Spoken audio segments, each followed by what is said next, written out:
What's going on there, YouTube, and welcome back to another comic book video. Okay, guys, so we are basically going to continue our coverage over the Reign of X. Now, remember, Reign of X was an era of X-Men comics that took place after X of Swords. Now, with that being said, the earlier books was a way for Marvel to tell us what we should expect to come down the road for these different characters and teams in X-Men comics. Now, with all that being said, though, it's now time for us to actually pick up with X-Force. Now, when it comes to X-Force, it was kind of like Marauders. And what I mean is that both X-Force and Marauders had a storyline going that took place right before X of Swords. But with X of Swords being a massive crossover and requiring all the X-Men books at that time to tell that one particular storyline, the Marauder storyline and the X-Force storyline had to be stopped until X of Swords was actually over. And now here we are with X of Swords being done. Those two titles can now continue the storyline they had before X of Swords. And so when it comes to X-Force, they're now going to continue the storyline we had right before X of Swords. And so we actually pick up with X-Force number 16 and number 17. Now, with these two books right here, it does pick up with a storyline that took place right before X of Swords. Now, remember, right before X of Swords, what happened was basically Kid Omega was killed off, and he was killed off by Mikhail. Now, remember, Mikhail is from Russia, but Mikhail is also the brother of Colossus. Now, here's the thing, though. Kid Omega was able to tell X-Force that, hey, listen, I'm probably dead because my body was carried away by Mikhail, but I left a message for you to tell you Mikhail is back. He's alive again, and he's up to something big. Now, we know Mikhail is actually working with Xeno, that evil organization that is trying to kill off the mutant race. One of many evil organizations that are trying to kill off the mutant race. But either way, though, when it comes to Mikhail, he is working with Xeno. Now, Kid Omega did leave a message behind for X-Force to know that Mikhail is back. The problem is, though, Mikhail is the brother of Colossus, and he also is from Russia. And so you had X-Force begin the process of actually interrogating different characters who could possibly be close to Mikhail, but also from Russia. Now, the first person they thought it could be who could be working with Mikhail was actually Omega Red, which does make sense. He is from Russia, but of course, he may not know anything. And so they also grab Colossus as well, because Colossus is from Russia, but Colossus is also, of course, the brother of Mikhail. Now, X-Force did not go after Magic, which is the sister of both Mikhail and Colossus, but hey, moving on. But either way, though, where we left off at, X-Force had basically arrested Colossus to see if he knows anything at all.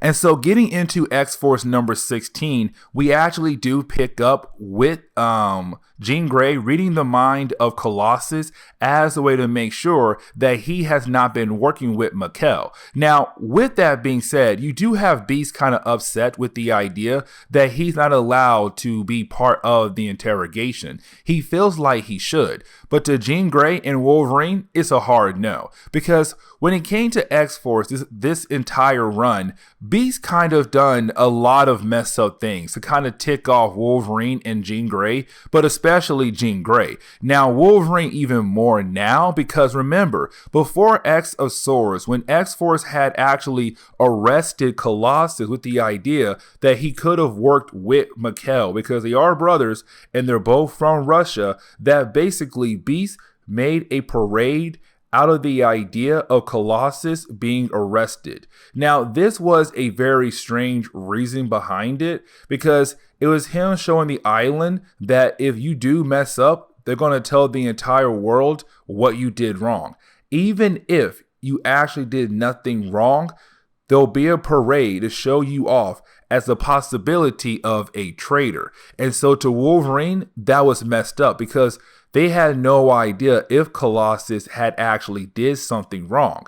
But either way, Beast had made a parade out of it to show the entire island that there could be a possibility Colossus had betrayed Krakoa, even though we know he did not. But either way, though, you do have Jean Grey come out and tell Wolverine and Beast that Colossus is actually clean, meaning that he is innocent. He did nothing wrong. Now, after Colossus was cleared for the crimes that he was accused of, you basically do have Colossus go meet up with some bunch of children. Now, this is the idea of that there's more ways to attack Krakoa, and of course, the X-Men can't basically cover all their bases, because you do have these kids right now just outside playing on the island, but of course, they find some kind of boulder. Now, you do have Colossus kind of get rid of that boulder, but you have to realize that boulder was very unique, very different, which of course means that possibility that boulder could have actually been something more than we could see at the moment. But of course, with Colossus throwing that boulder, this weird black gooey boulder, into the water, it just continues and continues to go deeper and deeper into the water. And we know there is a possibility it could actually lead into another problem for X-Force and Krakoa. Now, that is the moment we actually do pick up with the X-Force team interrogating Omega Red. Now, remember, Omega Red is a mutant. He is from Russia, but on top of that right there, they believe that Omega Red could possibly have been working with Mikkel. Now, of course, you do have you do have Jean Grey, Beast, and Wolverine kind of interrogate Omega Red to find out more information if he has been working with Mikkel. But of course, they're unable to actually read his mind.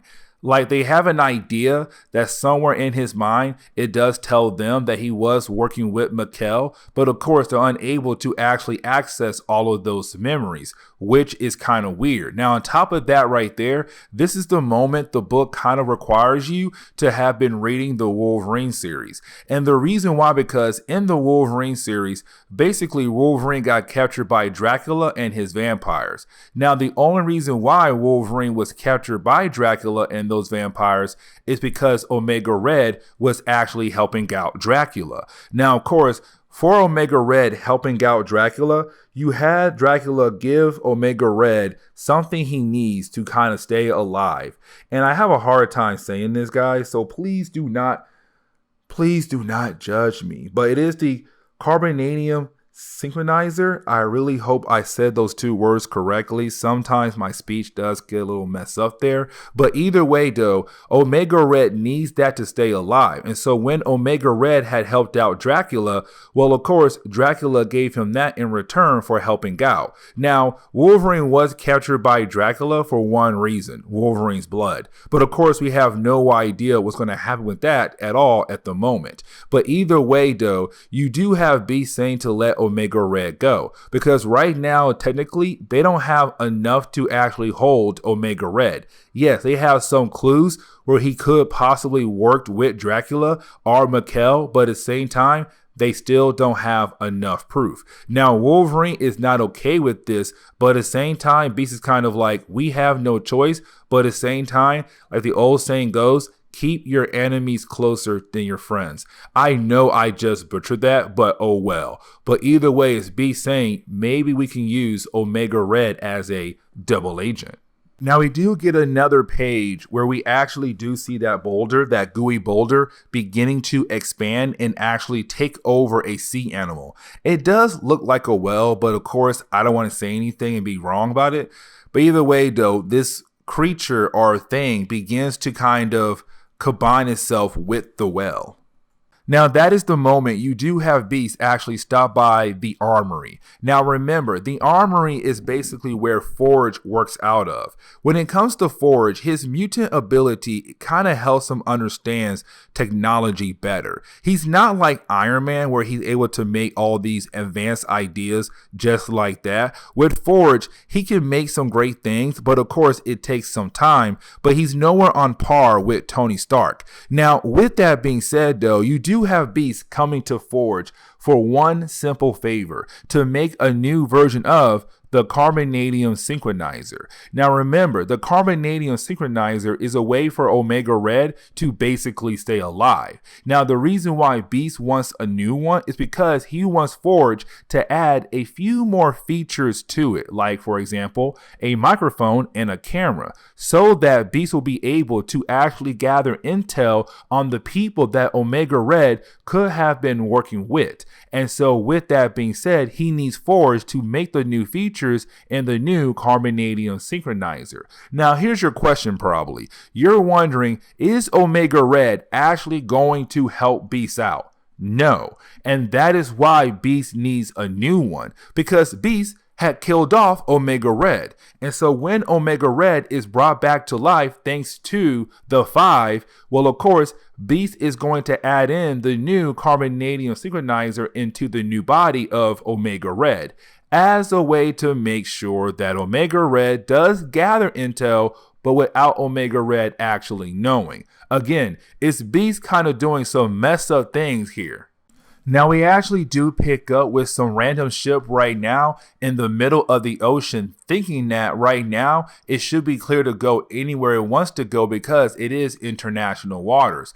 But to come to find out, they're technically not in the clear because they are technically near Krakoa. Now here comes the big problem though. With them being near Krakoa, that is the moment they're attacked by that sea creature that was taken over by that gooey boulder we saw earlier in this video. And of course, they actually do attack the ship. Now, it was a very quick section because the story wants us to move on to the next thing. Now, we actually do pick up with Beast paying a visit over to Colossus. Now, this is Beast trying to apologize to Colossus by giving Colossus a box of paint because Colossus loves to paint. Except when Beast goes over to the home of Colossus, well, Beast is confronted by the girlfriend of Colossus, which is Kayla. Now, Kayla has the ability to control liquid, which of course is a bad thing for Beast because remember, a person's body is holding a lot of liquid. And so she begins to actually attack Beast by controlling the liquid inside his body. Now, of course, Beast knows he deserves the pain that she is causing because what he did was wrong. To even think that Colossus would actually betray the island was a wrong thing to do. But also to have a parade to show the entire island that Colossus could be a traitor, basically labeling him as a traitor even before you actually found out he was or not, was also wrong. And so Kayla does kind of torture Beast. But you do have Colossus kind of stop everything and tell Kayla to walk away and takes the gift from Beast and let Beast go. But of course, it's Colossus and Beast kind of on bad terms at the moment. Now that is the moment we actually do pick up with Domino and Black Tom. Now remember, when it comes to Black Tom, he basically has the ability to control wood. And when it comes to Domino, well, she has the ability of luck. But either way right now, you do have these two characters right now on the beach just minding their business and having a good old time. But that is the moment you actually have Black Tom and Domino realize that there are a bunch of people running out of the water onto the beach to get away from something. And of course, usually when that happens, it's sharks. But of course, we know it's not sharks. It's whatever that black gooey thing we saw earlier beginning to spread to different things in the ocean. And of course, affecting those things. And of course, now those things are attacking people on the island. And so Domino and Black Tom are kind of like, what in the world is going on now? Now, of course, we actually do pick up with X-Force number 17, where, of course, some time has passed by. So we come to find out Black Tom and also Domino are okay after being attacked by the creatures from the ocean. Now, with that being said, though, you do have Dr. Reyes and Beast actually working on trying to figure out what is happening right now in the ocean with that weird gooey thing we saw earlier. But on top of that, you have Black Tom and Domino kind of on the beach, making sure that anything that was taken over by that gooey thing is killed off. Now, you do have Dr. Reyes say that whatever this thing is, it's basically like a parasite. It bonds to almost anything that's alive. Now, with that being said, of course, you have Dr. Reyes realize there's something in Beast's eye, a glimmer, which tells her that Beast is plotting to actually use this as some kind of weapon down the road. Now, she does warn Beast that before he actually does that,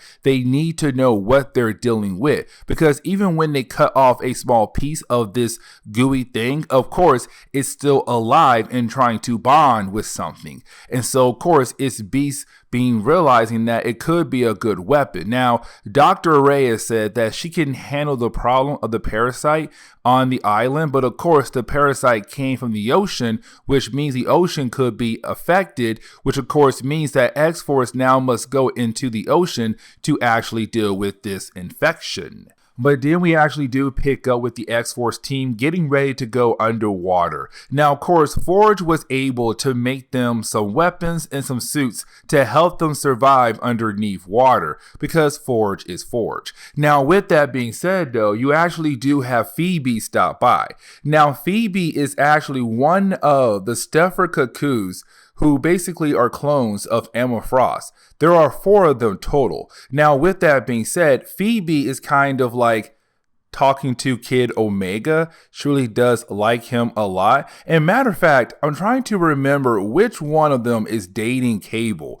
I don't know if it's Phoebe or not, but I do know one of the other Stepher Cuckoos is also dating Cable as well. But either way, though, you do kind of have Phoebe kiss Kid Omega. Yes, he was brought back to life after being killed before X of Swords. But either way, though, you do have Kid Omega get a kiss from Phoebe as a way to say, you better come back alive, because she wants to have some alone time with you. And of course, you do have X-Force leave. Now, you do have our heroes continue to go deeper and deeper into the bottom of the ocean. And when they do, of course, they realize that, one, they can't see jack anything down there because, well, it's the bottom of the ocean. On top of that, they also see some sea creatures that basically you wouldn't see at the higher areas of the ocean. But either way, though, you do have X-Force realizing that they must be getting closer to where the parasite could be at. And the reason why, because they're finding more dead bodies that the parasite had basically killed off. Now, of course, that is the moment you actually do have X-Force find some sea creatures that were basically taken over by the parasite. And just not sea creatures, but also like human beings that were in that submarine we saw earlier that got taken out. And of course, their dead bodies are still being taken over by that parasite. Now, that parasite has actually grown into some kind of huge monster as well. But either way, though, you do have X-Force being attacked by all these different sea creatures that are basically right now under the control of this new parasite monster. And so it does seem like X-Force might die because they actually do get overrun by these creatures. And of course, they are luckily saved by one particular person. And of course, that particular person is somebody who lives in the ocean and, matter of fact, has his own kingdom, Namor. Namor appears to actually save the day. Now, the way the book ends is basically you have Namor kind of upset with X-Force being in the ocean because he claims all the ocean as his kingdom. Now, with that being said, though, he wants to know why X-Force is here for. And of course, they tell him that some kind of symbiote thing or parasite thing that could have possibly come from the island came to the bottom of the ocean and began to cause a lot of problems. And of course, that parasite creature has grown, and right now it does reappear behind Namor and the rest of X-Force. And you have Namor say, leave. Leave right now. I will handle this problem, but this is my kingdom, meaning that this kingdom is protected by me and me only. I do not like having you guys here in my actual kingdom because, again, he claims the entire ocean as his kingdom. But that is the moment you actually do have Namor use his powers as a way to struck down the creature to get rid of it, and that is it. that is literally the end of the storyline. And so with that being said, I do hope you guys enjoyed today's comic book video. And if you do, please leave me a like down below and subscribe. Also, if you have any suggestions on books I should read, well, please let me know in the comments below, because you never know, your suggestion could be a future video down the road. But guys, I'll see y'all next time. Later.